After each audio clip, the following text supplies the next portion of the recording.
স্বাগত জানাচ্ছি বিশুদ্ধ গুড় উৎপাদন কার্যক্রমে।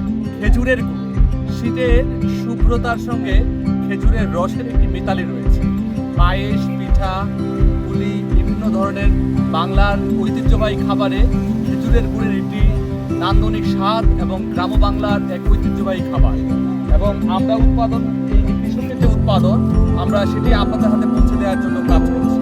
আপনারা যারা কৃষকের এই উৎপাদনটি একদম বিশুদ্ধ উৎপাদন, যেটি কৃষক প্রতিদিন সকালবেলা যে রসটি আহরিত করে 6 থেকে 7 ঘন্টা সেটিকে আগুনে ফুটিয়ে যে গুড়টি তৈরি হয়, সেই বিশুদ্ধ গুড়টি কিন্তু আমরা আপনাদেরকে পৌঁছে দেওয়ার জন্য কাজ করছি। আপনারা যারা অর্ডার করতে চান, এখনই অর্ডার করুন www.dinajpuria.com অথবা আমাদের ফোন নাম্বার। আমরা পৌঁছে দেবো দ্রুততার সময় আপনার ঠিকানায়। নিরাপদ পণ্য খান, সুস্থ থাকুন, নিরাপদে থাকুন। ধন্যবাদ।